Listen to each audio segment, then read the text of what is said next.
So this is a presentation of the Center for Future Consciousness. Excuse me, I can't seem to get rid of this. Okay, there we go. All right, I'm Tom Lombardo, and as I said, this is a presentation from the Center for Future Consciousness, and the mission of the Center for Future Consciousness is the purposeful evolution of humanity through the heightening of future consciousness and wisdom and the inspirational, mythic, and cosmic power of science fiction. And I have a newsletter that comes out, Future Consciousness Insights. I should mention that all the previous videos for this series that I'm doing are up on the YouTube channel, as well as a lot of other videos I've done as well through the Center for Future Consciousness YouTube channel.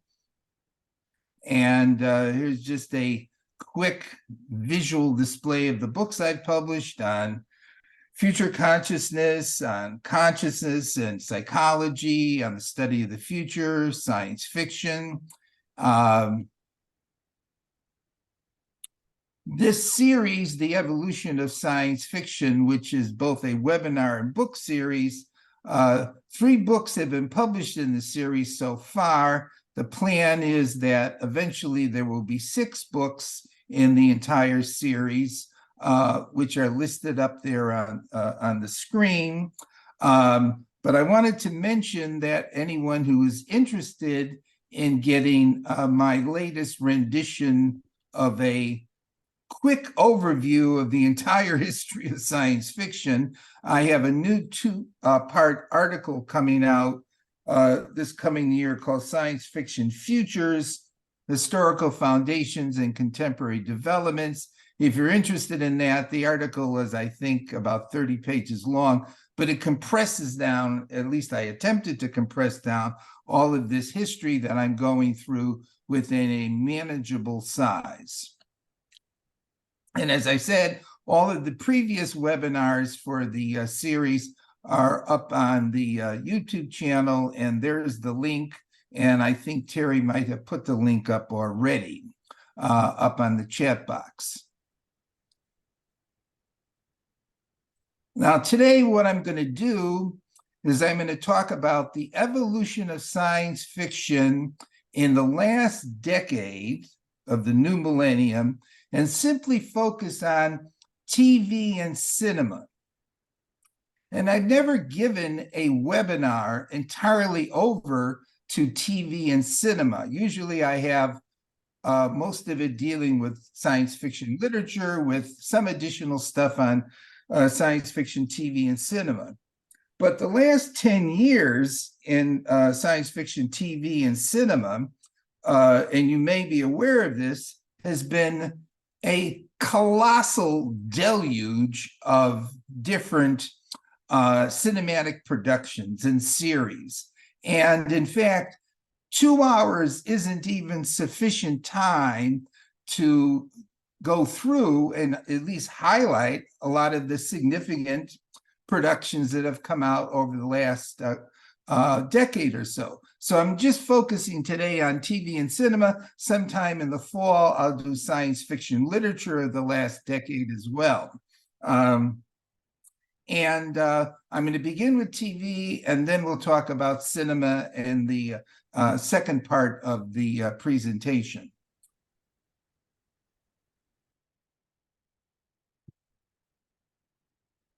Now, what I'm going to do with TVs, and I break TV, science fiction TV, down into the early years of the last decade, and then the latter years of the last decade. And some of the best or most significant, I think, TV series that have been produced in the last decade, the first 5 or 6 years of it, and many of these you may be familiar with, many of them you've watched, include Stranger Things, which is a combination of fantasy and science fiction. And I would say that early in the series, it was more interesting than later on. They did a TV series on Westworld, and Westworld was a TV series on an amusement park, a Western amusement park that people would visit, where all of the characters in the amusement park were robots who would be repaired at the end of the day. And that particular series gets into the topic of consciousness and self-awareness, because the robots begin to become self-aware of their role that they're playing in this amusement park and begin to rebel. And at the beginning, the series, I think, is better. It began to lose its momentum and interest and inventiveness as it went on. You may or may not be familiar with the TV series that came out earlier on called Defiance, but I thought it was a rather imaginative post-apocalyptic series on the Earth, populated with a whole slew of different types of aliens together with humans, that took place in a destroyed St. Louis, Missouri, and had some imaginative elements when it came to envisioning alien cultures and how aliens would interact and get along with humans. You probably are familiar with the fact that The Handmaid's Tale, the very famous novel by Margaret Atwood, was turned into a TV series. And the original couple years of it, I thought were very good at following the book. And it's a very fascinating and well done character study on living in a authoritarian, totalitarian, religious fundamentalist society where a lot of women are chattel, and they have a lot of very peculiar beliefs, cultural and ethical beliefs regarding what the good life should be like. And it takes place in the near future. It's done very well, I think, for the first couple of years. But then when it begins to go beyond the book, I think it loses its momentum. But I would recommend the first couple seasons if you haven't seen the first couple seasons. But I want to highlight for the early years these three series, which I think were the best of the early years. The Man in the High Castle was a cinematic production of Philip Dick's book, The Man in the High Castle, and followed the book fairly closely. And when it began to develop further than the book, it didn't lose its intelligence and momentum. I thought the entire series was very good. The ending of it, I thought, pulled together the different themes from the novel and the other ones they introduce in the series. And it's an interesting and fascinating series on alternate realities, and a good study of German and Japanese culture in the United States in this hypothetical alternate reality. Black Mirror, you may have seen some episodes of also, and Black Mirror has been running now off and on for the whole last 10 years of this decade.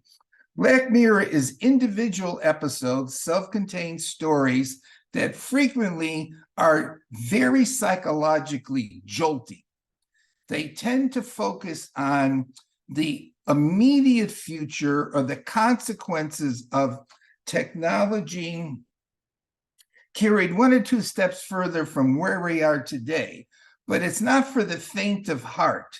It is, I think, one of the best science fiction TV series ever produced, but it does have some very powerful visuals and powerful scenes and ideas that are portrayed through the episodes. In case you haven't watched it, I just marked down here what I think are some of my favorites for Black Mirror, which include Hated in the Nation, Be Right Back, San Junipero, Nosedive, USS Callister, and one that they just did this year that Jeannie and I really loved and thought it was an incredible imaginative piece of work. Joan is awful. And if you haven't watched Black Mirror, I highly recommend watching it. But up at the top in the center there, I have The Expanse. And I think The Expanse is one of the best science fiction TV series that's ever been produced.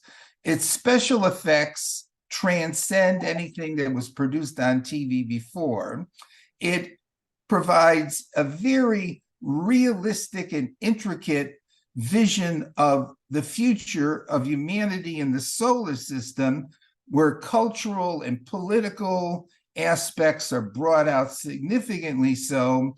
It has a great deal of fascination up through, I think, about the fourth or fifth season. Then it kind of wobbles a little bit toward the end. But it has one of the most imaginative alien intelligences ever created on science fiction TV, a non-anthropomorphic type of intelligence. So those are some of the best, I think, from the early years. But in the early years, there were quite a few other ones, and maybe you've seen some of these, and maybe some of these would be your favorites. Under the Dome, Humans. Electric Dreams is a series of episodes based on Philip K. Dick short stories. Colony is a good series on alien invasion. So is Falling Skies, another good series on alien invasion. We have superhero types of series like DC's Legends of Tomorrow and the Agents of S.H.I.E.L.D. And I should point out right at this point, both in TV and in the cinema, Marvel and DC, as two basic streams of comics, infiltrated into both TV and into the movies, tremendously so, often in competition with each other. Superman and Supergirl is DC, and as we'll see that, with Marvel, there is a whole slew of different superheroes that come up on the screen and come up in TV series. But of this bunch, Humans is also very good in terms of the issue of robots, intelligence, and robot consciousness. Falling Skies and Colony, I think, are very good in terms of scenarios of alien invasions on the Earth. Then we come to the second half of the decade. And these, I think, are some of the better ones of the second half of the decade. Love, Death, and Robots are individual episodes, great graphics, often great little stories. Highly recommend watching some of them. Altered Carbon is a series about a man who is brought back to life hundreds of years in the future.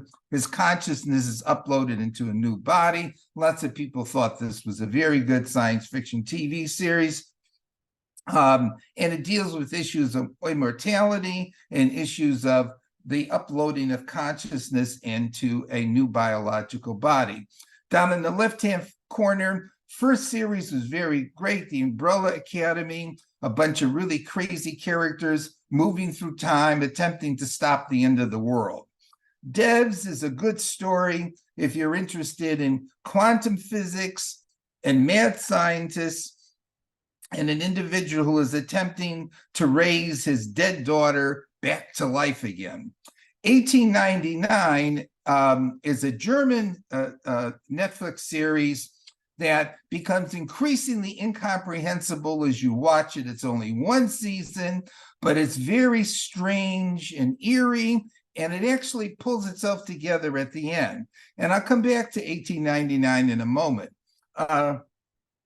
If you haven't seen his Dark Materials or Carnival Row, they're a combination of alternate reality and science fiction with some strange sort of human-like characters. Carnival Row and his, in particular, almost has the feeling of Perdido Street Station.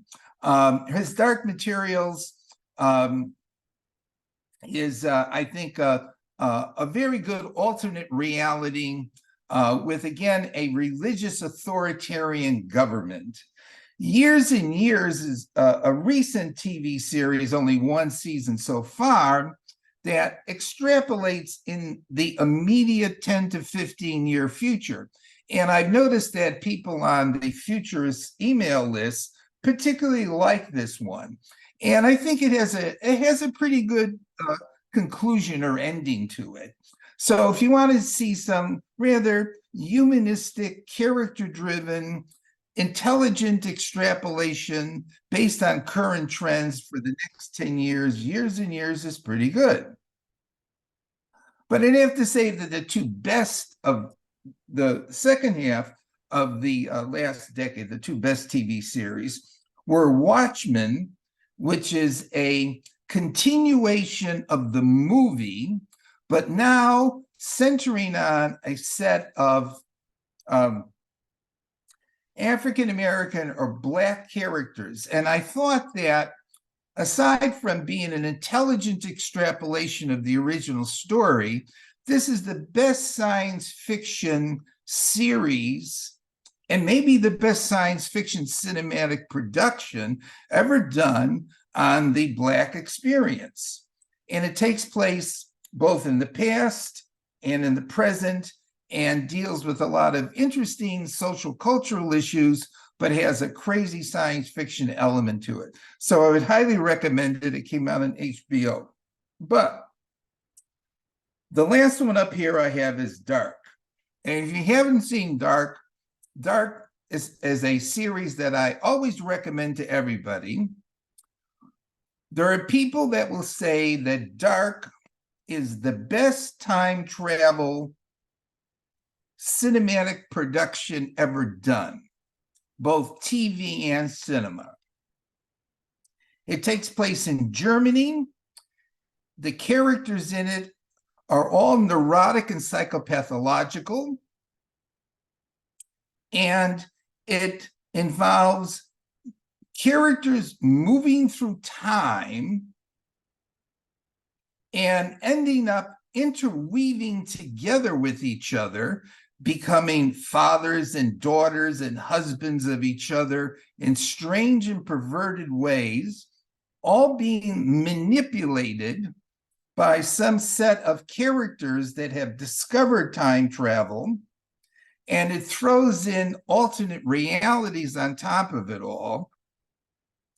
And I would have to say, if nothing else, it is the most intellectually challenging science fiction TV series, if not one of the most intellectually challenging science fiction cinema ever produced.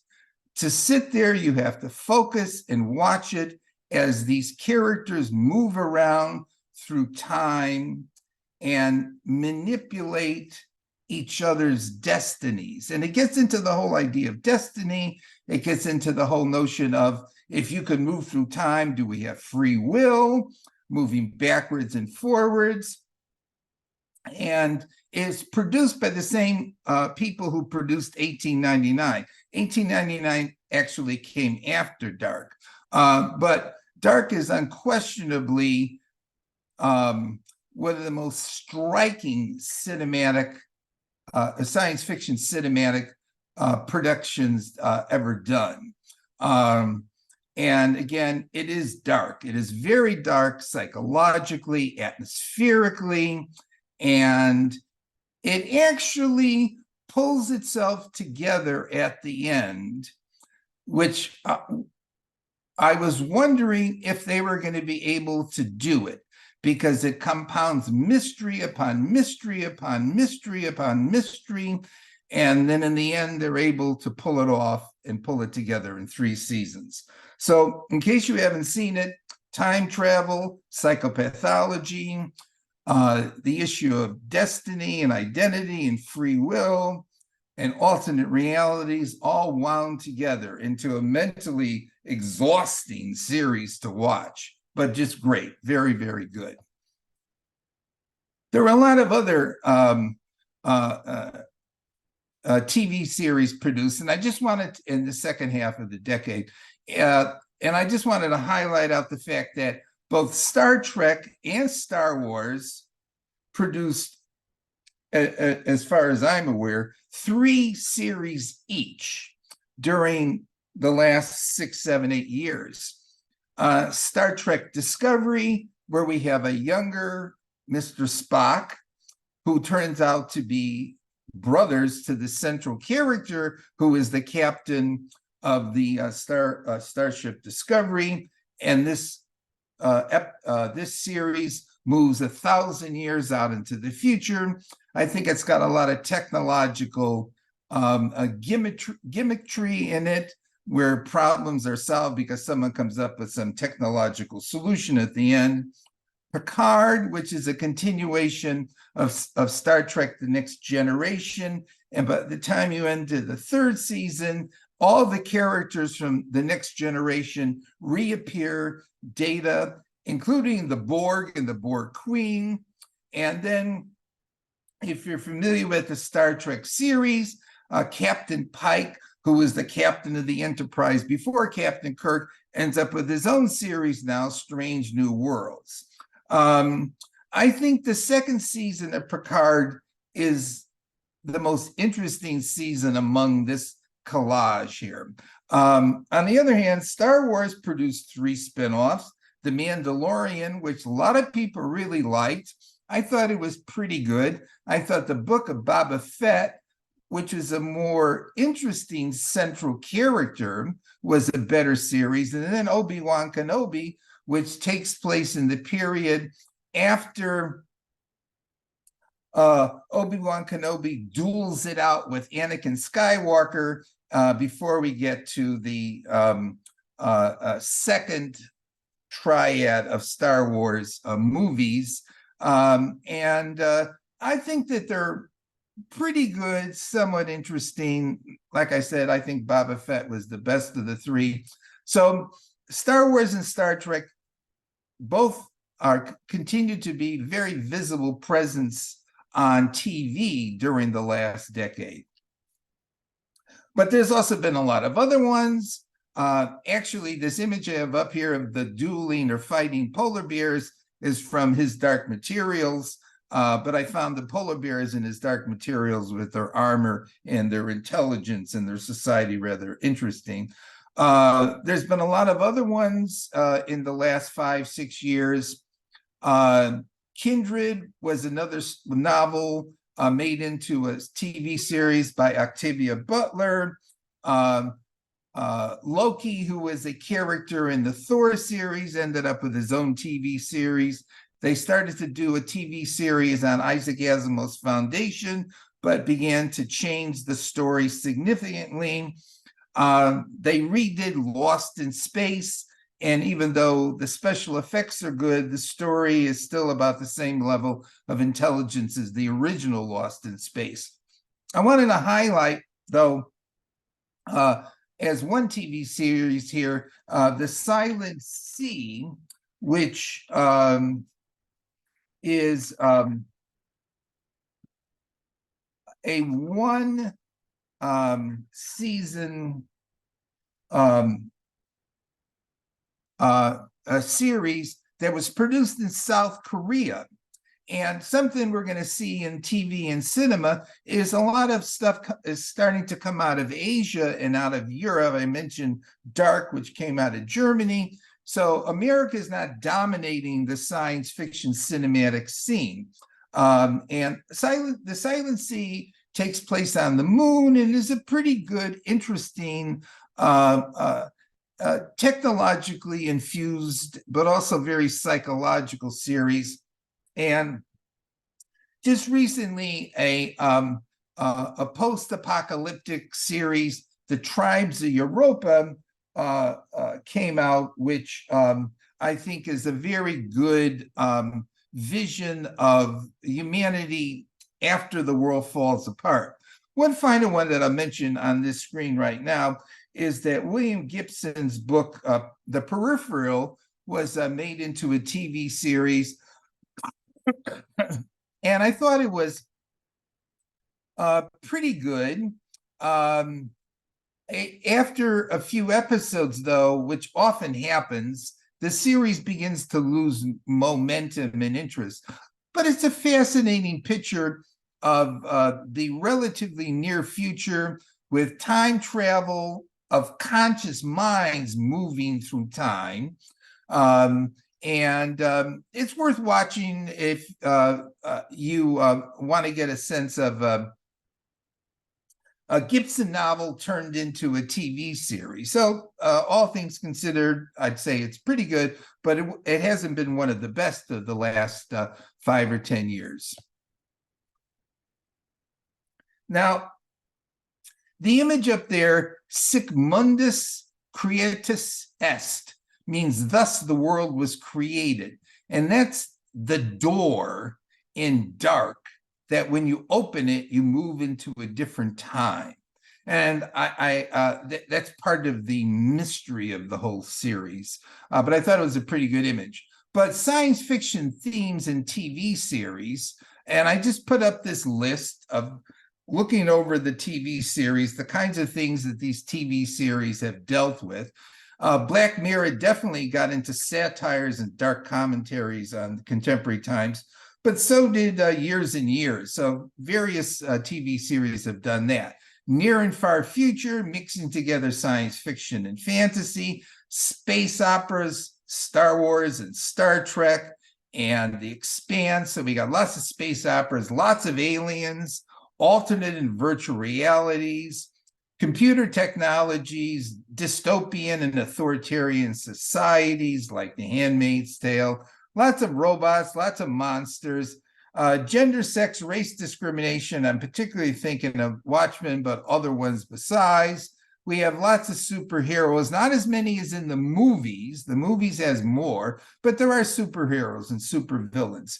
We have Raising the Dead and extended life, longevity, downloading consciousness, time loops, the dark being the most intricate time travel, time loop one, bizarre neurotic psychologies.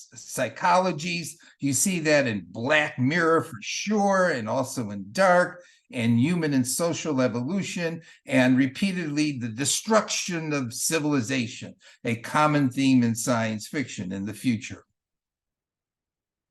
If you're interested, and you'd get overloaded on it, but still, if you're interested, Wikipedia has a list by year of all the science fiction TV series produced per year. And I used that as one basic reference in tracking down a lot of the different TV series. But I must say that even what I presented to you, and I think I've hit on the best ones, still, what I presented to you is nowhere near a complete list of science fiction TV series of the last 10 years. I would say that there are dozens and dozens of other science fiction TV series that have been produced in the last 10 years. I said back a while ago that science fiction starting in the 1980s conquered the world in the sense of our sense of contemporary consciousness was very much powerfully influenced by science fiction cinema, as well as having a big impact on collective human consciousness about the future. Without question, science fiction has really ubiquitously spread throughout TV in the last 10 years. There's an amazing amount, overpowering amount of science fiction TV series. So what I did was I tried to highlight what I thought were the best and mention some of the others that people particularly found interesting or fascinating. But if you go look on Netflix, on Amazon, on Hulu, on HBO, or wherever, you'll find more and more than even what I've covered. And you can go to Wikipedia and see these very long lists. So you'll never run out of watching science fiction TV. So the question is selecting out what you want to watch. A lot of it is rather dumb and dorky, but there are some very good ones like The Expanse and Black Mirror and Dark. My friend Bob, who is on the webinar right now, a couple months ago, I think, he sent me a link to a list of what some person or persons thought were the best science fiction TV series ever. And so we had a little chat, and I said, well, since I'm going to be talking about science fiction and TV, maybe I should put together a list too and see how it compares with the list that Bob had sent me. And so in putting together this webinar, that's what I did. I put together what I thought are the best all-time science fiction TV series, not just the last decade, but all time. And just so you can get an anchor on this, back a while ago, I talked about the beginnings of science fiction TV. And this set of images captures the beginnings back in the late 1940s, early 1950s. Captain Video, Space Patrol, Tom Corbett's Space Cadet, science fiction theater, which I watched as a little kid, and Superman, which I watched as a little kid too. Science fiction TV has been around for over 70 years now, and it's come a long way. So this is my list, my considered list of what are the best science fiction TV series. I give Battlestar Galactica a slight edge over The Expanse because the ending of Battlestar Galactica is more interesting. The Expanse, the first seasons are very powerful, very compelling, very inventive, but it sort of loses it toward the end. Right behind the two of them, I'll have to put as a tie Star Trek The Next Generation and Star Trek The Original Series. I think The Next Generation is more sophisticated, but Star Trek The Original Series set the stage for a lot of things that came later. And Star Trek The Original Series had Mr. Spock. And Mr. Spock became the most popular and significant character that Star Trek produced in all of its different TV series, of which there have been about 8 or 9 now, and all of its movies. But I put the two of them together next because they were very important in the evolution of science fiction TV. And then I would put The Twilight Zone, because even if a lot of times the individual stories are rather simplistic, it really was a classic in the strange and intelligently told, character-driven type of early science fiction, horror, and fantasy. The next two I put together as a tie, Black Mirror and Dark. Each of them has things to recommend it, but both of them are very engaging, intelligent, interesting series. Then there's the rest of the list. I came down to 14, and then it hit me that there was about 10 or 12 more that I could have put after that, but I thought, if I put one, I have to put them all. So we ended up with 14. I've talked about all of these at different points. A couple others that come from the last 10 years are Watchmen and The Man in the High Castle. I have it 9 and 10.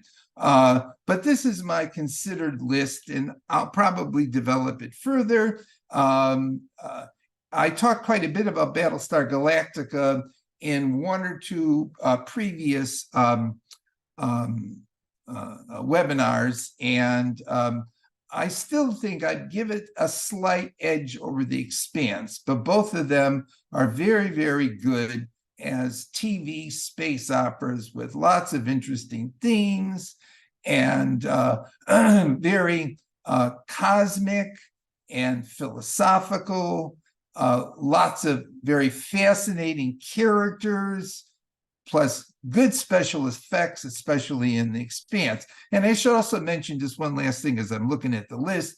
The Expanse in particular has lots of central female characters and not just male characters. So in a space opera, which The Expanse in certain ways is, over half of the main characters are women, and a very interesting combination of different kinds of women. So that's my list and on science fiction TV series and what I think are the best. And now let's move into the movies. And the same thing I said about TV is true about the movies. There's no way you can keep up with all of the science fiction movies that are coming out.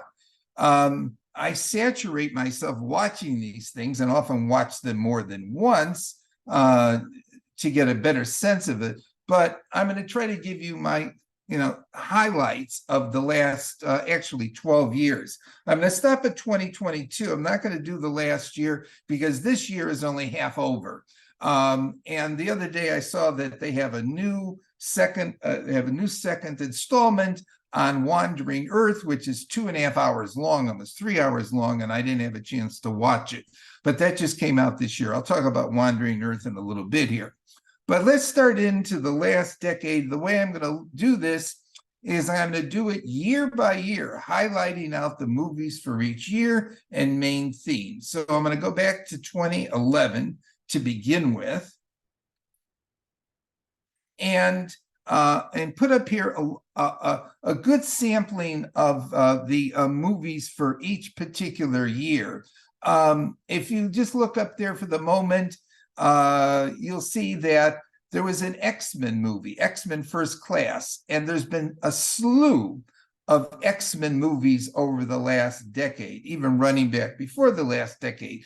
And they've been generally very, very popular, some of the biggest money-making movies of given years. In Time was a rather interesting story where time becomes money. And if you run out of time, which is to run out of money, you just die. Melancholia got a lot of attention, but I think is a rather depressing vision of the end of the world. They redid The Thing again, and this time they redid it, and it was a Norwegian movie. I think they did it more true to the story who goes there than the other things that were done back in previous decades. Here we go with superheroes, Marvel superheroes, just dozens of them that come up in this decade. Thor, the first Thor comes out in 2011. The Transformers continue to make movies. Captain America is another Marvel superhero.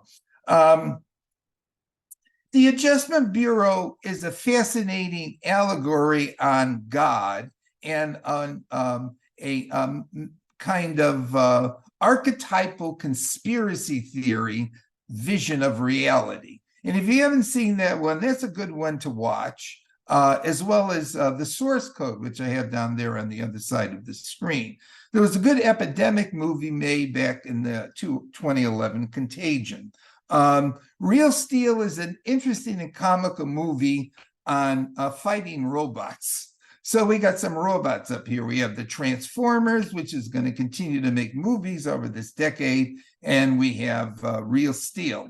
And we have superheroes. And also there was Green Lantern in 2011 too. But I thought the best ones of the year were Cowboys and Aliens. It was inventive, combined together cowboys, Indians, and aliens into a movie.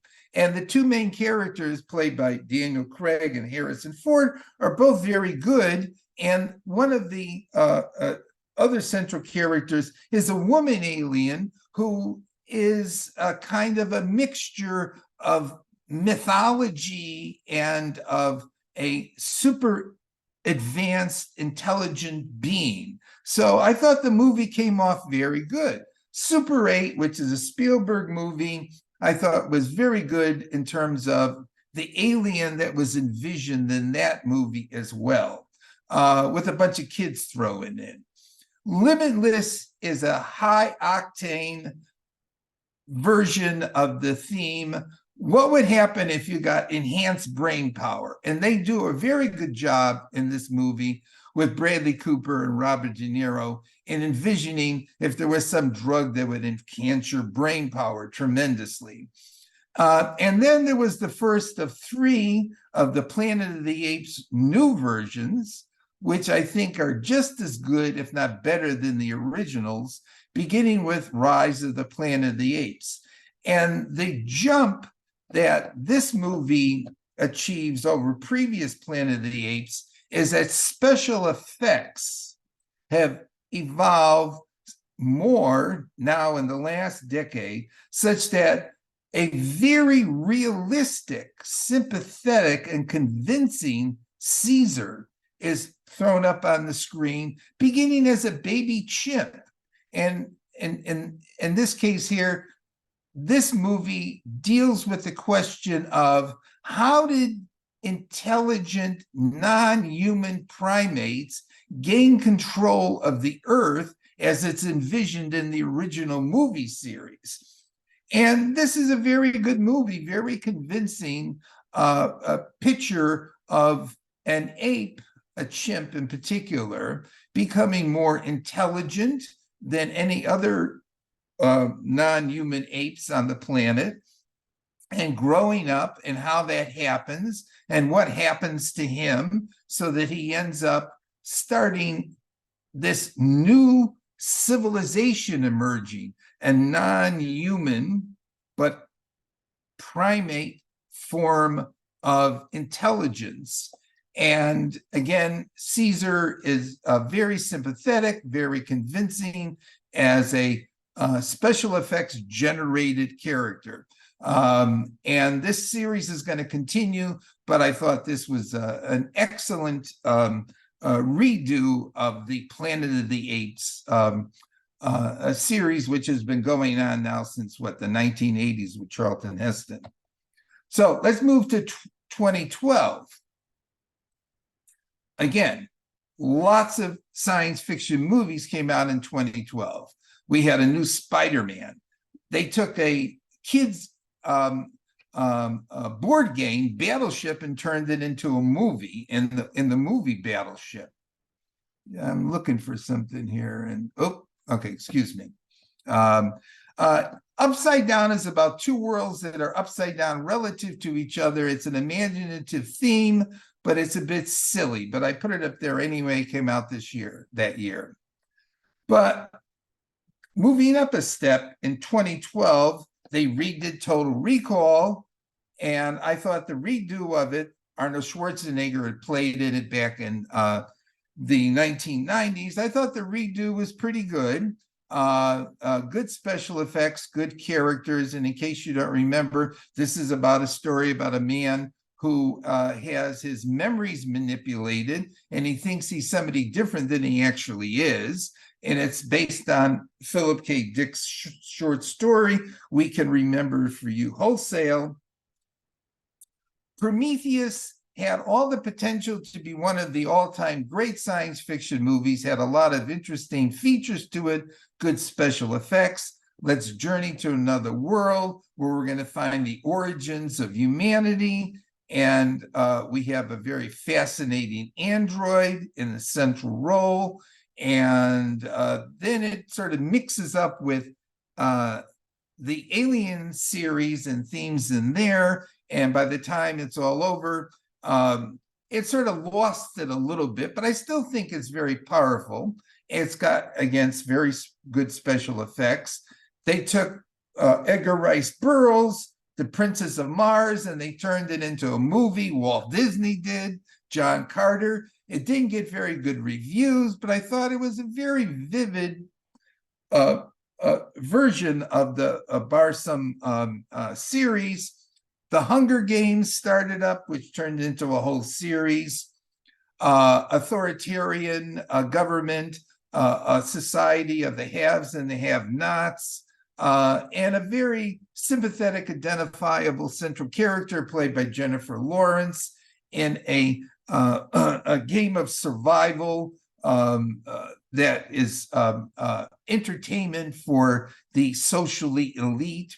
We have a very good time travel movie that comes out this year. A lot of people thought this was excellent. Looper with Bruce Willis. And if you haven't seen Looper, I would definitely recommend watching Looper for sure, where people end up having to kill themselves. A young version of themselves ends up having to kill an old version of themselves. And it's a time travel story where they're attempting, or at least one character in it is attempting to stop something that exists in the future from actually happening. Now, in 2012, the Avengers really starts in with a wallop. The Avengers are all Marvel characters, all superheroes. They come together. The first movie, The Avengers, big blockbuster hit. All the Avengers movies have been big blockbuster hits. And we have a whole bunch of superheroes, Iron Man and Thor and Black Widow and Captain America and the Hulk, all fighting against super villains. In this case here, they're fighting against Loki, who's Thor's brother, evil brother, and this other alien intelligence. And these have been among the most popular, biggest money-making movies of all time, all the Avenger movies. They're all the same thing. Lots of action, lots of different powerful super villains, good versus evil. The super villains and the superheroes all have incredible powers, but it almost is like the same story over and over and over again. But again, they're the ones that broke the $1 and $2 billion profit levels during this last decade. They were the big popular movies, and it starts with the Avengers back in 2012. But I would say that unquestionably the best movie of the year was science fiction movies was Cloud Atlas. And Cloud Atlas, in case you haven't seen it, is an amazing piece of cinematic work. We have 7 stories taking place at different points in time, running from the 18th century up till sometime in the distant future. And the 7 stories are woven together. They're not told consecutively, they're told simultaneously, going back and forth. And we have a set of movie actors and actresses playing multiple roles in these different stories. So Halle Berry and Tom Hanks and Hugo Weaving, who is from the Matrix series, they have multiple roles that they play as different characters through the 7 different storylines. And you could follow the whole thing. And it is a emotionally very moving and spectacular and really impressive piece of cinematic work. How they were able to keep the 7 stories going, often in kind of an emotional resonance with each other, and as they all move toward their conclusions at the end. So it's not like at the end you end up in the far distant future. At the end of the movie, you actually end up at the conclusion of 7 different stories that resonate with each other across time. And just like in Dark, the philosophical theme that they play up in Cloud Atlas is everything is connected together. And people of different times are connected together. And they're in resonance with each other. And how in Cloud Atlas, a rather insignificant woman who is a servant in the future becomes a religious figure who's worshipped further on in the future. So I think Cloud Atlas, definitely the best thing produced that year. Very intelligent, based on a book from that was written earlier. But main thing is how impressively orchestrated the movie is in terms of weaving the 7 stories together. I'll do one more year and then we'll stop for a little break. We'll go up to 2013. 2013, we had things like another continuation of X-Men with a Wolverine series. We had a follow-up movie with Thor. We had another movie, Star Trek movie, Into Darkness, where Khan, who had been in previous Star Trek movies, comes back again. We have a new movie with giant monsters out of the deep and giant robots, which a lot of people like, called Pacific Rim.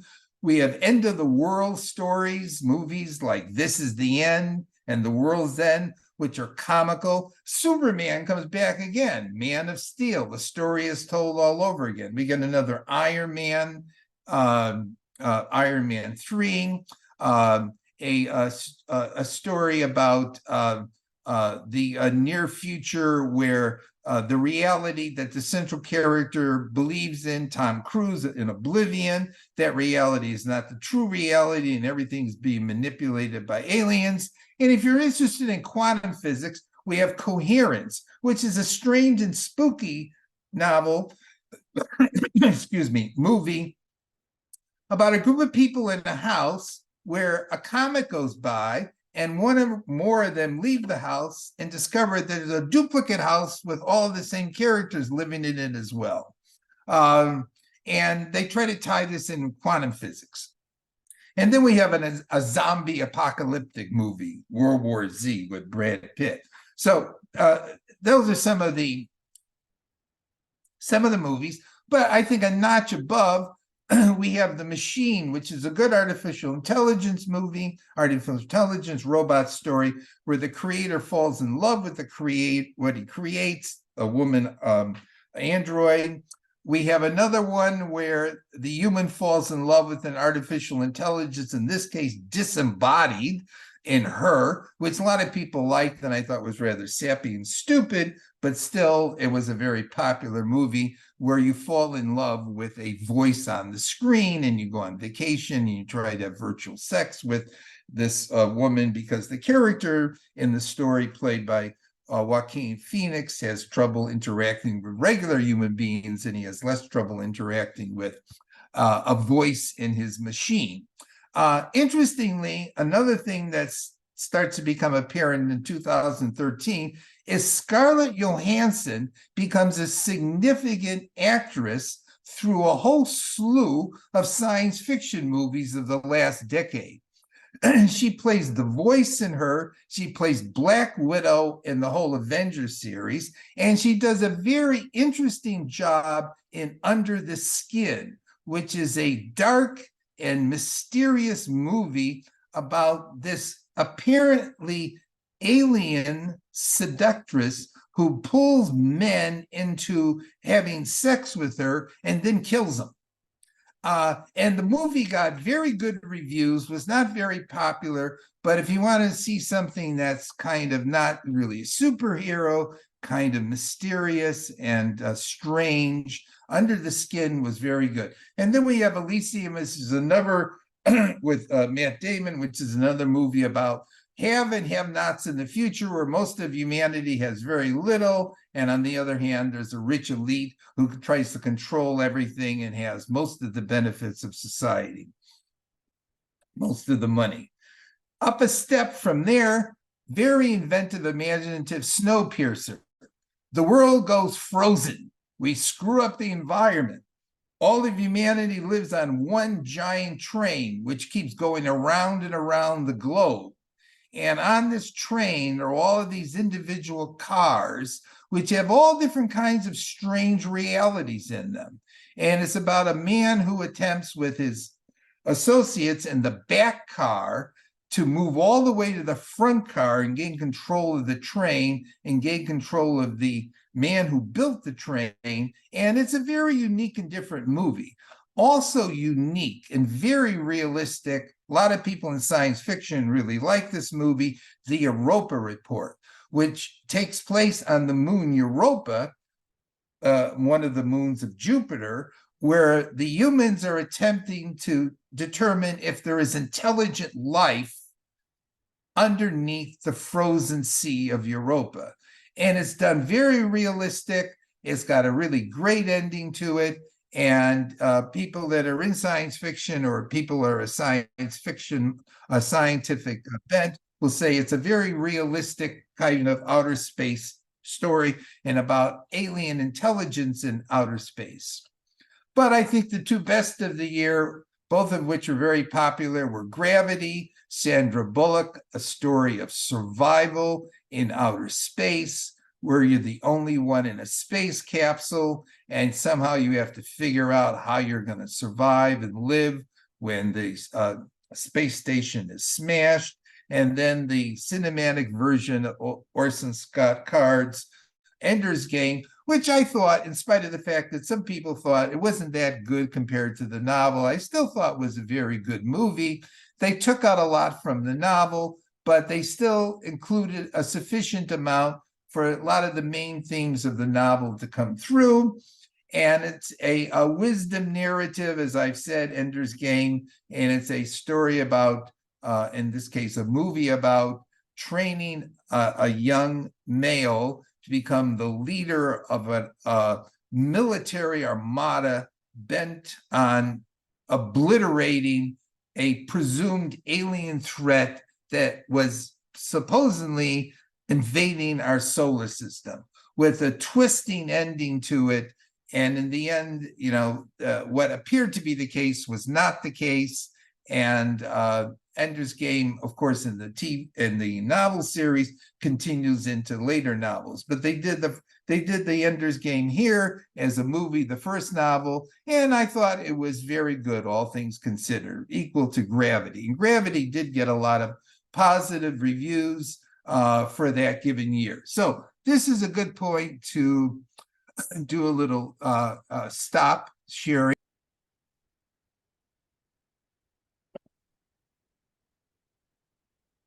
So we're back, and we're going up to 2014, science fiction cinema in 2014. And here's just a number of other movies that came out that I should just note. We have another Captain America, another Spider-Man.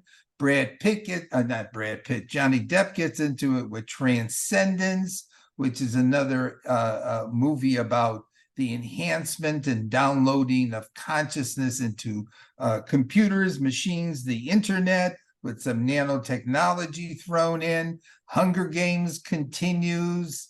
They redid RoboCop again. There's another Transformers movie that comes out. Transformers runs through the last decade as well, too. Edge of Tomorrow, an interesting movie about the future where with Tom Cruise as the main character, humanity has to keep fighting these aliens over and over again through a time loop. So he keeps getting killed and keeps coming back to life again.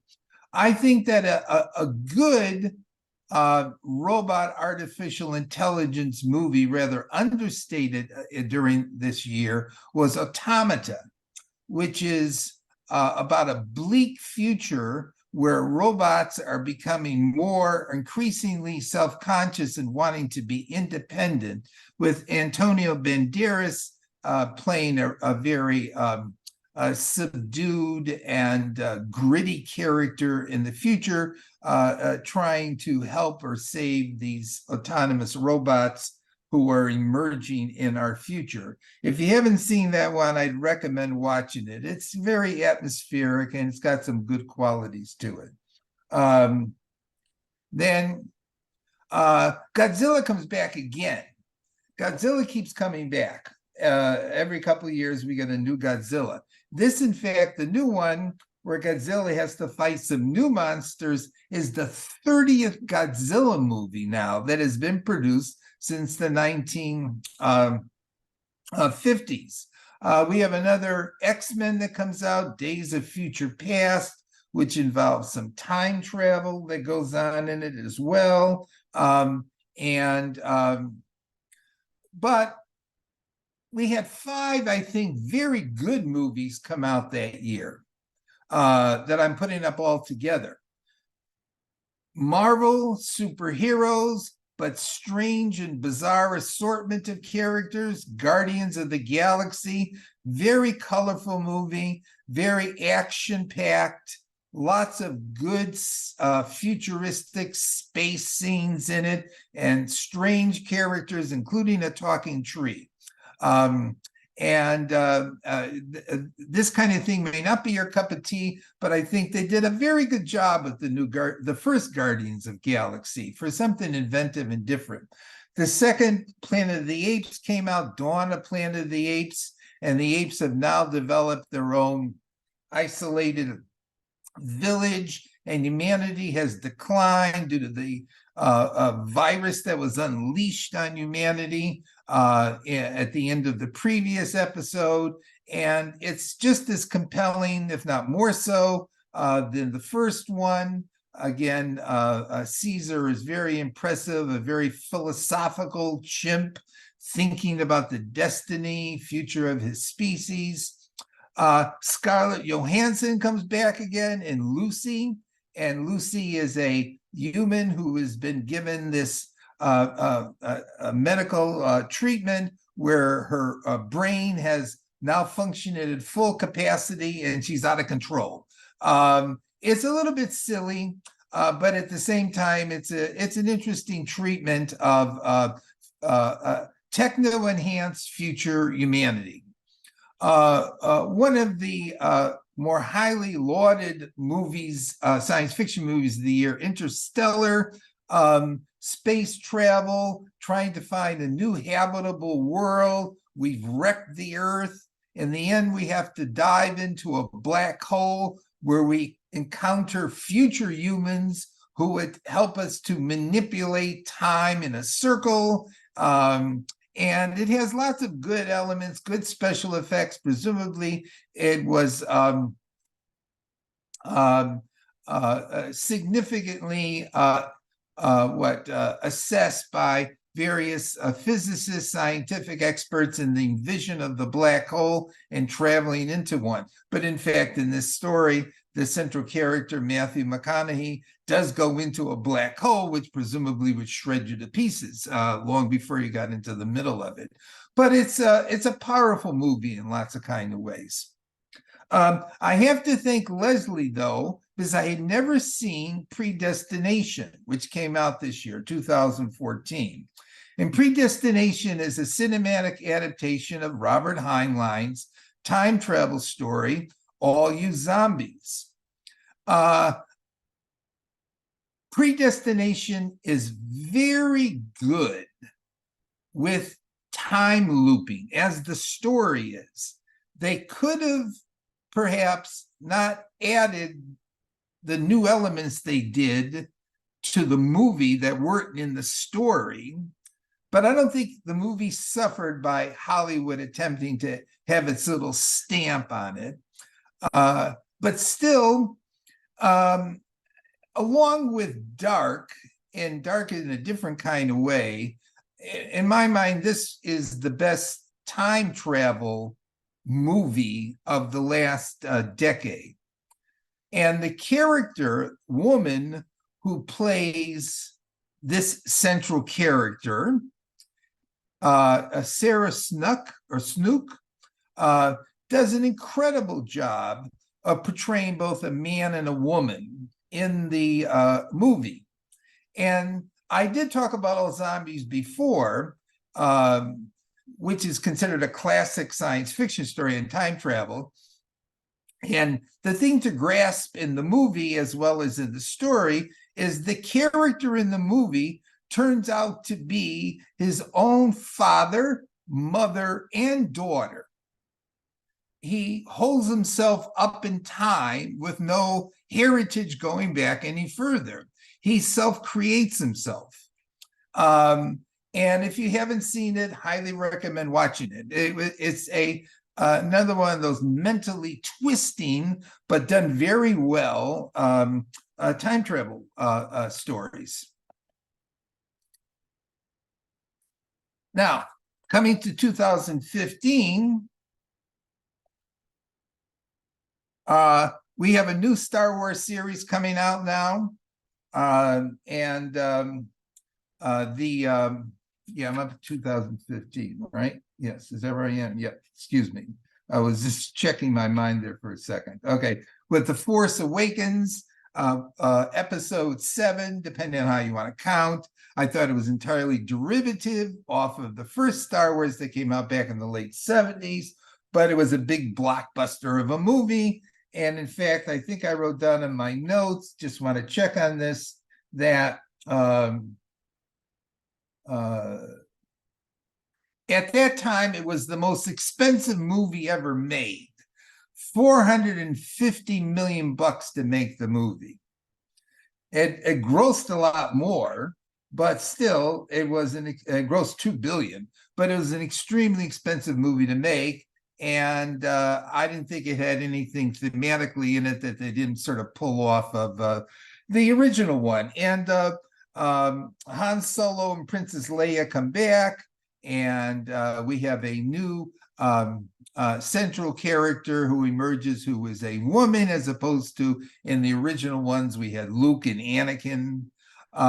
We have a new Jurassic Park series. Now we have Jurassic World, which is another big blockbuster of a movie in which we have a new amusement park with hundreds and thousands of people. And of course, the dinosaurs run amok and get loose. And we have genetic engineering going on dinosaurs now, too. So the humans create a more dangerous dinosaur than Tyrannosaurus Rex, who, of course, gets loose.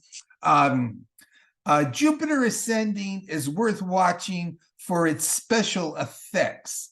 It's a relatively lame story, but it has fantastical outer space special effects. We have another Avengers, and we have another superhero coming in here now from Marvel, Ant-Man, a being that could shrink down and go into bodies. It was very, very powerful. We have another Terminator movie that comes out, Terminator Genesis, with an older Arnold Schwarzenegger. But I didn't think it was very good at all. But still, Terminator comes back again.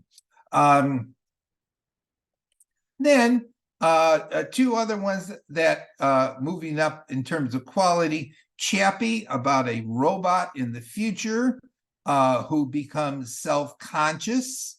And it's a very interesting, gritty vision of the future. The same people who made District 9, and a very engaging personality in the robot, Chappie. The Martian came out based on the novel. People really liked the movie. I thought the movie was pretty good about trying to survive on Mars. An individual, after the character has been left there because his comrades thought he was dead. But it was a popular movie, like it had been a popular book. But the two that stand out in my mind for 2015, totally different kinds of movies, but both, I think, just basically almost equally good, are Ex Machina, although Leslie, you pronounced it differently, but I guess I pronounced it Ex Machina, which is the movie I mentioned earlier about a cinematic version of the Turing test, where we have a young guy who's brought to this home out in the wilds of this extremely rich technological genius who has created a robot, and the goal here is presumably for this young guy to determine whether this robot is self-conscious or not, whether the robot in fact passes the Turing test, so to speak. And I think it's ingenious because the robot does appear to pass the Turing test, but in ways that are unanticipated.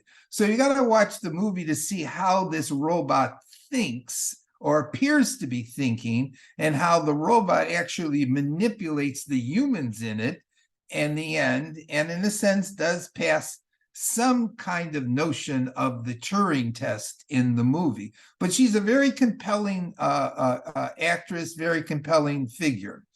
A meditative movie, a movie that's slow pace.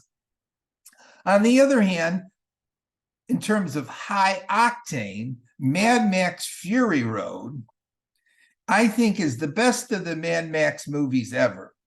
It has the most incredible chase scenes across the desert. And Mad Max, of course, has had lots of chase scenes across the desert. And the characters are so bizarre. The post-apocalyptic human reality is so perverse and bizarre. There's lots of cultural extrapolations and elements thrown into it. And Tom Hardy as Mad Max and Charlize Theron as the central woman character, a really interesting pair. And It's the kind of movie when you start to watch it, you're just pulled along in a huge rush for the 2 hours that it's on the screen. If you've never seen this, you got to sit down and watch it. And it's a very dissonant and crazy vision of the future. In fact, up there it says the future belongs to the mad, which in a sense is what happens in this. So two highly recommended movies of that year, Ex Machina and Mad Max. The next year, we find the heptapods. That's the image I have up there. We'll come to that movie in a moment. We have another X-Men movie with another mutant apocalypse. We have a new Independence Day. We have Superman and Batman coming together and duking it out now. But note in the poster I have up here, we have a woman in the middle there, Wonder Woman. And I'll come to Wonder Woman in a little bit. But she becomes part of this triad in that movie. We have another Avengers movie, Civil War, where the Avengers fight with each other. We have a very kind of violent and comical black comedy, Marvel superhero Deadpool. And we have another Star Wars, which is Rogue One, which is chronologically between Star Wars number 3 and number 4 in the chronological sequence about how the plans to the Death Star were stolen. I think that this one is very good because it's different in a lot of ways. And it did fairly well, and it's outside of the main 9, but it would be like the 10th Star Wars of the series. Then we have another Star Trek, where we have another kind of superhero with some interesting aliens in Star Trek Beyond. We have a variation on Cloverfield Lane. If you've never watched Cloverfield, you should watch that. This one is very psychological and scary and spooky. We have another superhero, which is kind of a combination of fantasy, science fiction, and alternate realities, which turned into a very popular movie, part of the Marvel series of superheroes, Doctor Strange. And Passengers is a more slow-moving science fiction or psychological type of space opera of two individuals on a giant spaceship who waking up too early on a trip to another world. And it's more psychological than special effects, and a lot of people liked it. So I put it up there as one of the better movies of the year. Now, this is a sleeper, Colossal. In case you haven't seen this or ever heard of it, this is a rather comical and strange movie that a lot of people said this is really excellent as far as, lower budget movies about a woman who realizes that her motions are in synchrony with a giant, immense monster who is terrorizing Korea. The movie has very unique features to it. It holds your attention, and it's got an interesting ending to it. But it's different from a lot of other stuff that's gotten produced and got very, very good reviews. But the one that really got people's attention this year was Arrival. And Arrival is the movie based on Ted Chiang's short story called The Story of Your Life. And the story of your life and Arrival involves humans making contact with an alien intelligence whose consciousness is not linear, but rather more like circular, holistic. They don't experience reality as a flow. They experience reality as a totality all at once. So when they write, they don't write in strings, they write in circles. They added in elements to the movie that were not in the story. making it a bit more Hollywood-like, I would say. The story is a bit more psychological, but the things they added in were not all that bad.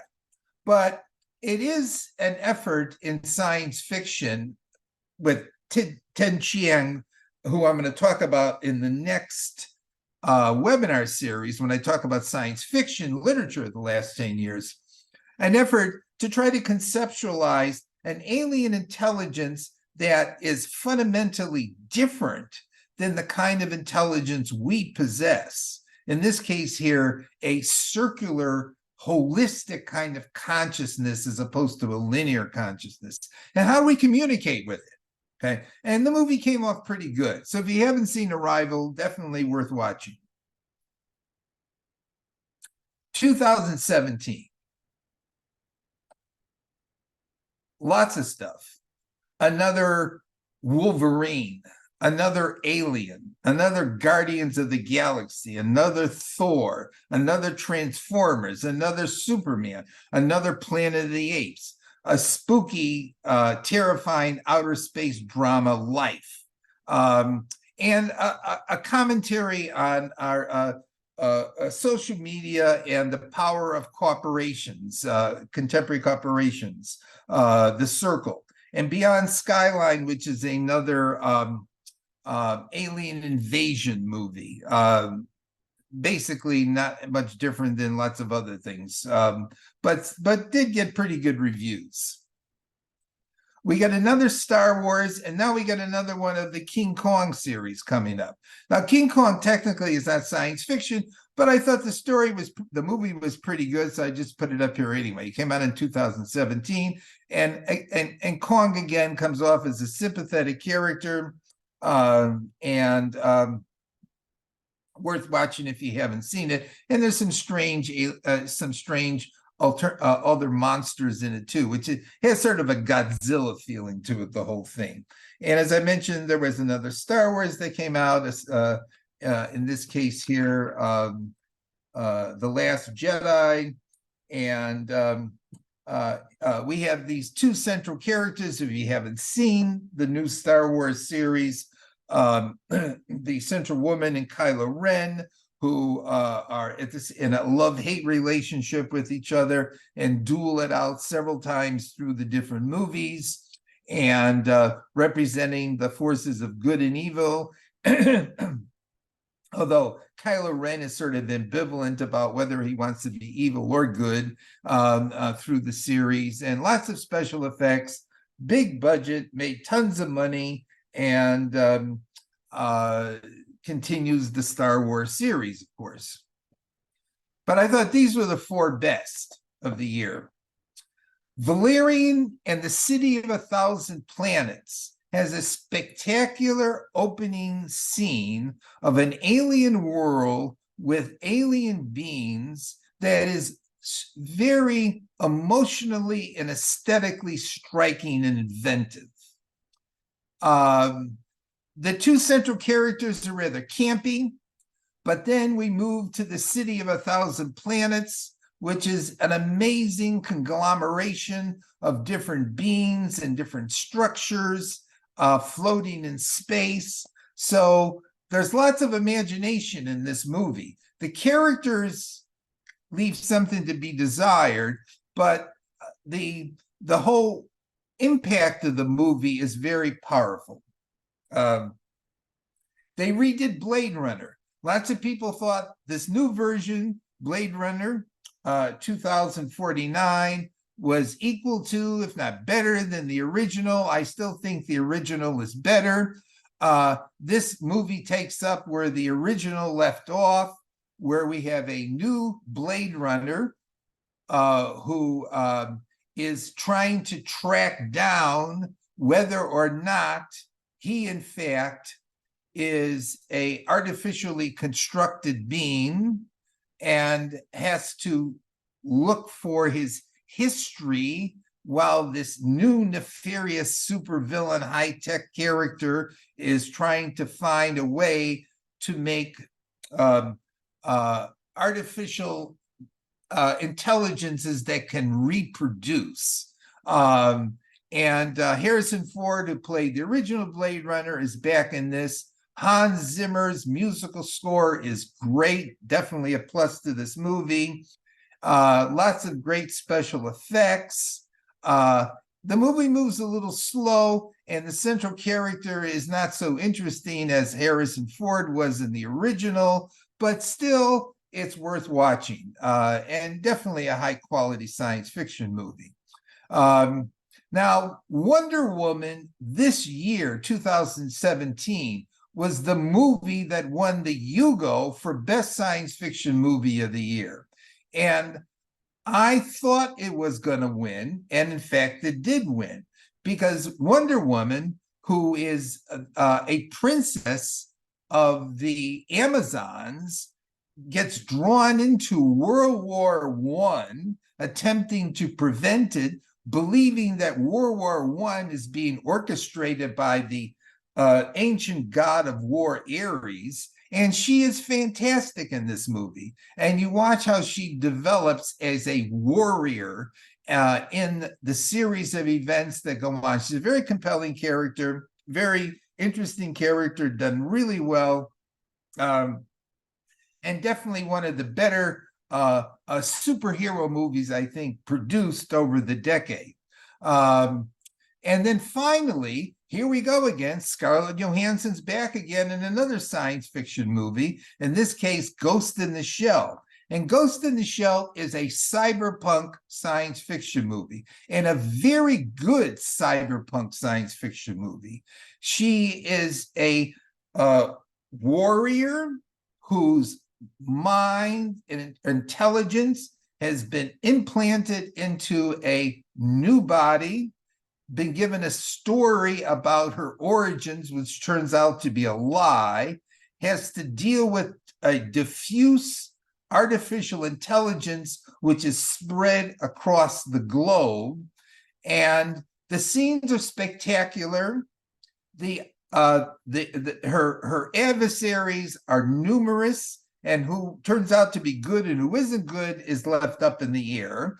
And it has a good ending to it. So I would definitely rate it as one of the best of the year, if not one of the best of the decade.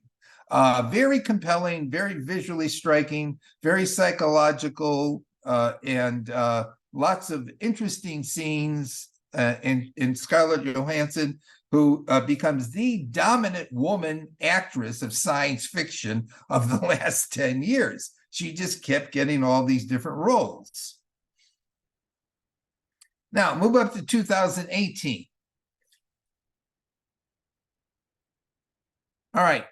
New continuations of old things. Another Deadpool, another Cloverfield, another Alien Invasion, Extinction, another Jurassic World, Fallen Kingdom. The dinosaurs are all over the place now, are getting loose. Another Pacific Rim, another Ant-Man.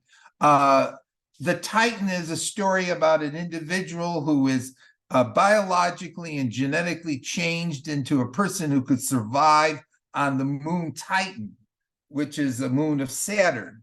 And it's not a bad movie, although it's a spin-off, I think, off of Poe Anderson's classic story, Call Me Joe, where a human gets, and Man Plus by Frederick Poe, who were trying to design humans who could live on other planets, in hospitable planets. And then moving across the screen, I want to mention 2.0, which is, I believe, the most expensive.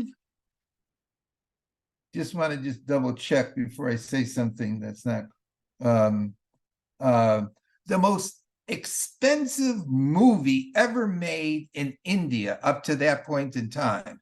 It's a science fiction movie with an Indian cultural color and mentality to it, involving a character who is upset over the fact that all the birds are dying off and decides to disrupt social media, cell phones, and everything else, and does battle with a robot who is a duplicate of the central character in the central human character in the movie. And it has a lot of color, music, pizzazz. It's like a Bollywood movie, but science fiction with ecological environmental themes.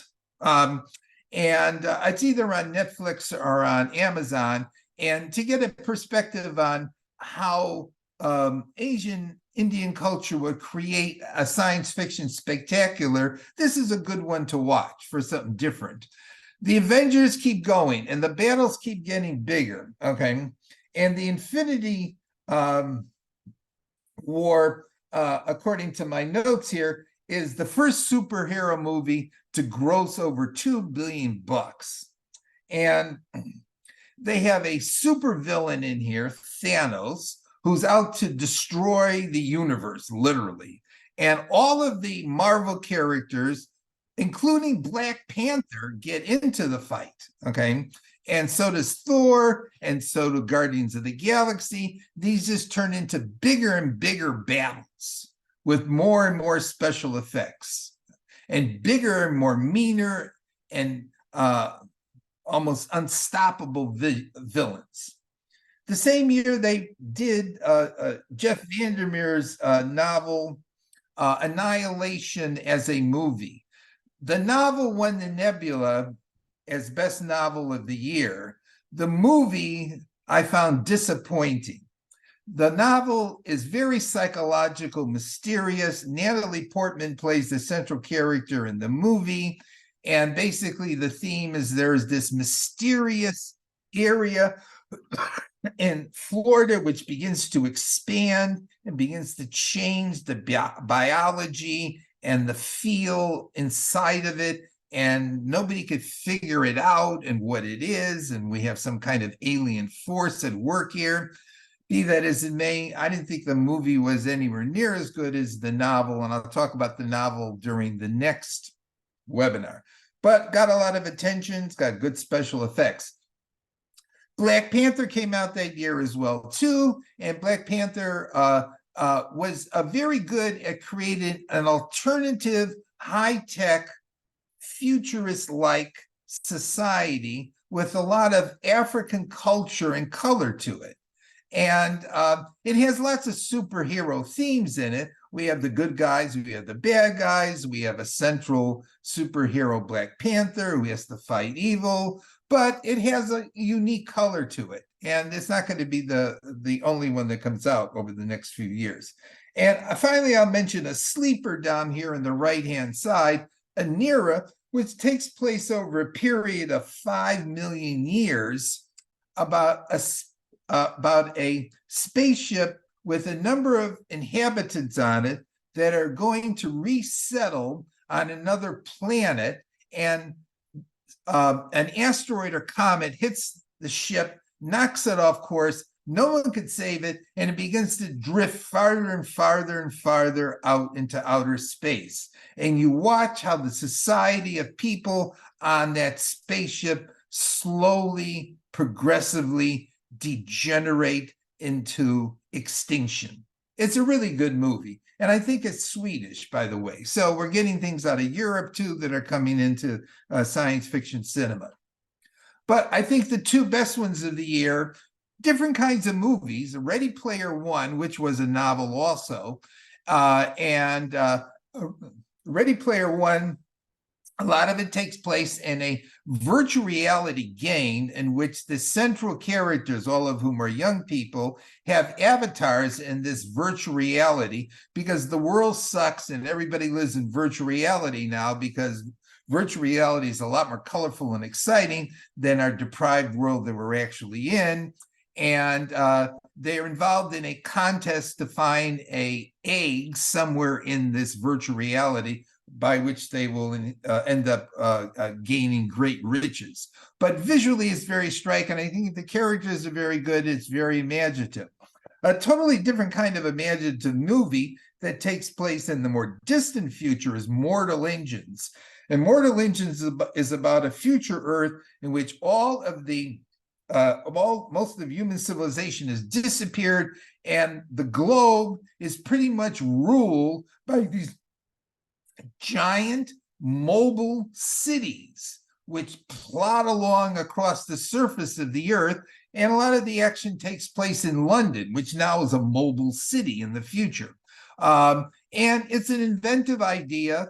It has similarities to Christopher Priest's The Inverted World, which was a science fiction novel back a few decades ago. But they do a good job, and it has steampunk qualities for sure, definite steampunk qualities.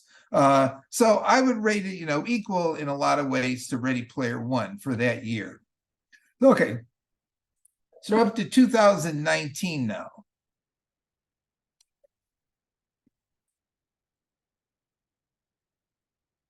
Lots of movies that year. Another Godzilla. Godzilla has to fight 17 different monsters in this movie. Another Chinese movie come out, another science fiction one, Shanghai Fortress. We have another X-Men, Dark Phoenix, where one of the X-Men sort of becomes controlled by aliens. We have two more Avengers that come out at the same time, or Marvel superheroes. Okay, we have Endgame, where the remaining Avengers, a lot of whom have been killed in the previous one, now are going to try to resurrect the ones that have been killed and finally defeat this super powerful alien Thanos. And another big production, expensive, makes lots of money. And then we have Captain Marvel, who is another woman superhero in the Marvel series. We have a very bizarre and strange, and Nicolas Cage is actually just over the top, version of H.P. Lovecraft's The Color Out of Space, which I talked about back a long time ago when I talked about H.P. Lovecraft and his horror science fiction. And if Lovecraft was gruesome, this movie is even in some ways more gruesome.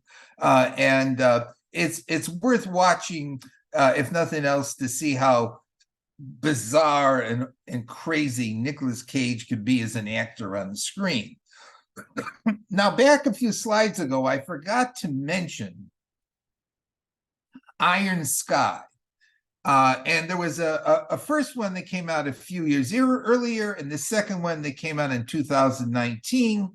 And Iron Sky is based on the idea that when World War II ended, a bunch of the Nazis got off of the planet Earth and escaped and set up camp on the backside of the moon. And since then have created this high-tech, super advanced civilization. And so they're bent now on reconquering the Earth, the Fourth Reich. And the first one is very comical, inventive. The second one, which is a spin-off of Edward Bueller Lytton's The Coming Race, becomes a bit more stupid, but still comical.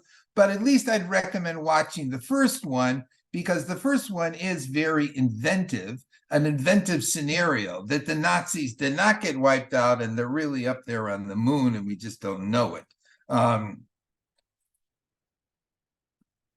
The better ones of the year, though, were Ad Astra with Brad Pitt, which is a psychological outer space story.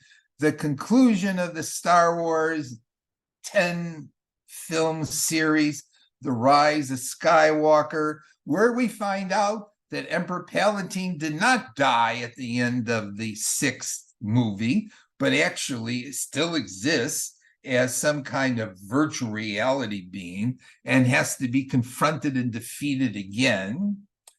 And then we have Cosmos, which, in comparison to the hundreds of millions of dollars spent on Star Wars and Avengers movies, had a budget of $7,000.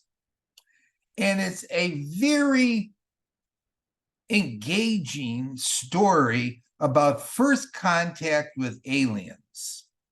3 guys in a van with their technological devices set up, make contact with a signal from outer space. And it's really good. It's very convincing. It's like a low-budget version of the movie Contact with Jodie Foster, but done very well. But 2019 is when Sean Liu's The Wandering Earth, which was a story produced by Jean Liu, who also wrote The Three Body Problem, which I'll talk about in the next webinar. They created a movie, and it's a very impressive movie. Excuse me. In lots of ways, based on the idea that the Earth is going to become uninhabitable due to transformations that are going to be ongoing in the sun, and so humanity has to collectively move the Earth.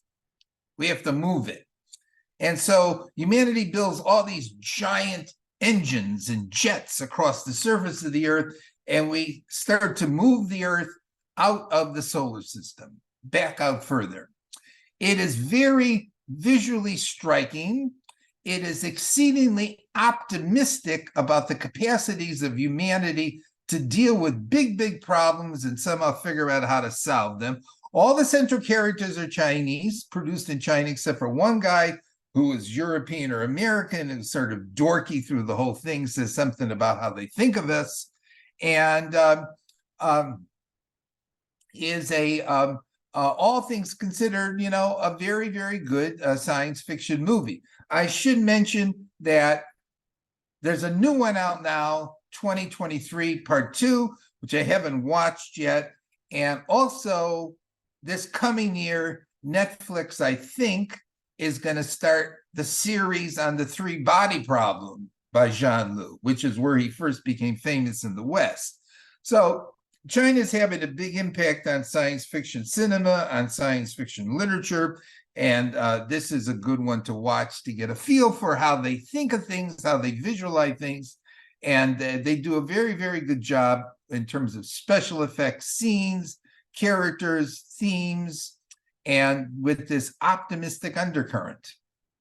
Okay, I'm coming to the end. Got a couple more to go here. Science Fiction 2020. Another Wonder Woman is not very good. Bill and Ted, another one of those. Archive, where a man tries to create an artificial intelligence, which is a recreation of his wife's consciousness. Tenet, where there's a battle going on through time. Another version of The Invisible Man, but now we have a woman central character. The Russian movie Sputnik, which is a very interesting story about an alien who is almost like the movie Alien, but comes down in the body of a human. Love and Monsters, aliens invade us, and it's a saga afterwards of a man trying to find his girlfriend, which I thought was very good for that kind of a movie. And then Johan Johansson, who was a Icelandic classical composer, created a cinematic version of Last and First Men, narrated by Tilda Swinton, which can be watched. It's very fascinating. He used all of these strange structures left over in Yugoslavia that were memorials for World War II. And I ended up doing a podcast with somebody on this movie as well as on the book. So if you like Ola Stapleton and you like the cosmic and the mysterious, Last and First Men is pretty good.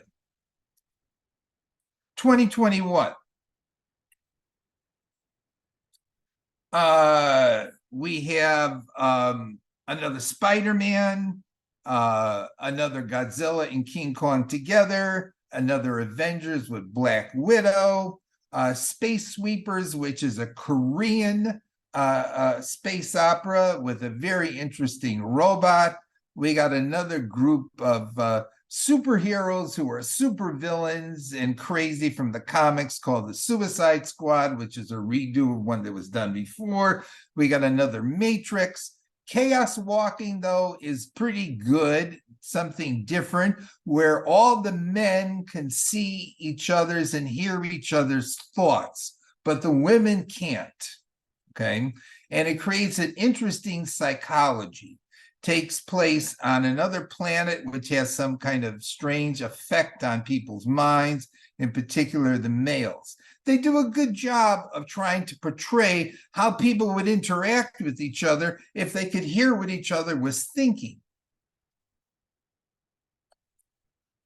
That year, of course, Dune came out. a new movie version of it, the third one.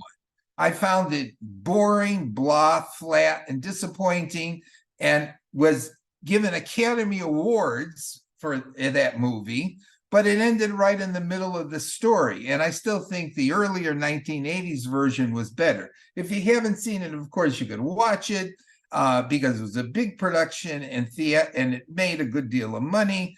But and it wasn't like it wasn't true to the novel, but they dragged it out, really dragged it out. Good special effects, desert culture, all of that, but just did not do anything for me at all in terms of a movie. By far, I thought this was the best movie of the year. Incredible satire, commentary on contemporary mentality, on our inability to deal with facts, on the media distorting everything, to astronomers discovering they're going to be hit by a comet and the way the world reacts to it. And it reacts to it in a way which is comical and dark. Don't Look Up. If you haven't seen Don't Look Up, highly recommend watching Don't Look Up. In fact, the title of it gives away an important point of the movie, that don't trust your senses, trust propaganda instead.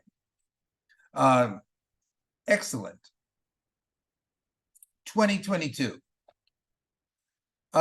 Prey, another version of Predator. This one is very good. Takes place in the 17th century in America. The central character is a indigenous woman warrior who has to fight Predator. Really convincing, very good. Wakanda Forever, a sequel to Black Panther. I thought this one was better than the first one. In this one, we have super powerful aquatic humans. Another Chinese one, Warriors of the Future, fighting giant plants. Nope, in which the alien spaceship turns out to be an intelligent living being. We have another Jurassic Park, a Jurassic World that comes out, Jurassic Park Dominion, and lots of new dinosaurs. Every character from all the previous Jurassic Worlds and Jurassic Parks come into it as well, too. And another a big success on the screen. And then we have Avatar, The Way of Water, which is longer than the first one, is in ways more colorful than the first one. Now we have aquatic aliens, Navi. The bad guy in the first one gets reincarnated, put in a new body, his memories, and comes back again to fight with them again. I found that the movie sort of after a while dragged. So I like the first Avatar better than I like that one. By far, though, I thought the best movie of the last year was Everything, Everywhere, All at Once, which unquestionably won more Academy Awards than any science fiction movie ever, won 7, won awards, got nominated for 11.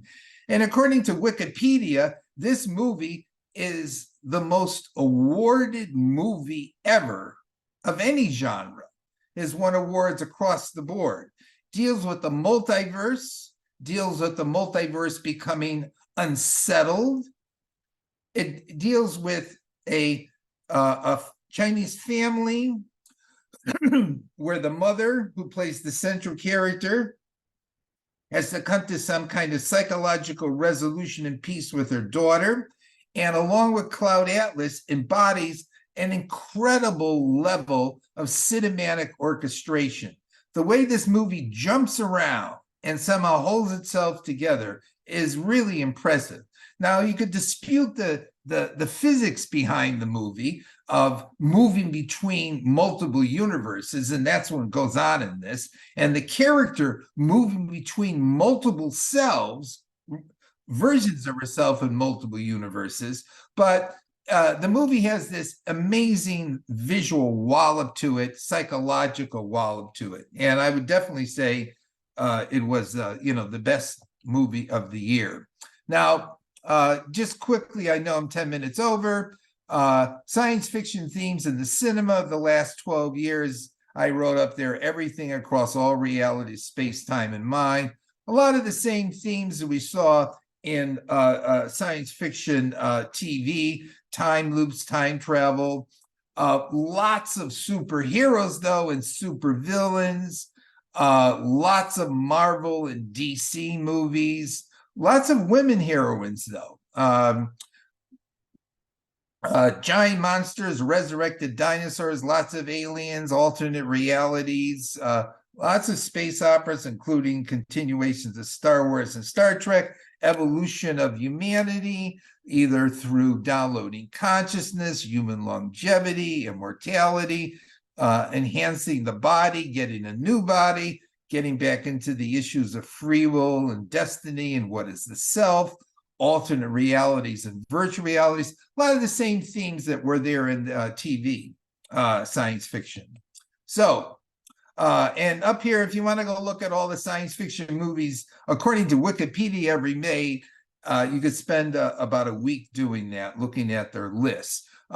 So that's common themes. Now, just like I did with the TV, let me do the same thing with best science fiction movies of the last decade. So these, I would say, are among the best, and I've talked about them all. Rise of the Planet of the Apes and Dawn of the Planet of the Apes, Mad Max, Wonder Woman, Ender's Game, Europa Report, Arrival. Those I put down there as, in the top 15. And if we move up a notch, I would include Ex Machina, Predestination, Ghost in the Shell, and Don't Look Up. Those 4 different kinds of movies, but all very, very good. But I'd have to say, as the 2 best movies of the 2 best science fiction movies of the last 12 years, I give it a tie. Cloud Atlas and Everything, Everywhere, All at Once. And in both cases, the movies are impressive because of the intelligent and intricate orchestration of the scenes and characters and storylines, and both the movies mesh together. And both movies are very philosophical and go beyond just simply good guys, bad guys, good versus evil kind of thing. Okay, so I went over 10 minutes. Sorry that I went over. If anybody wants to stay around, that's the end. There's another one at Terry's great new graphics, by the way. I forgot to mention that. We can stop sharing, and if you want to chat, if anybody wants to talk, I'm open to it. If you're still here, some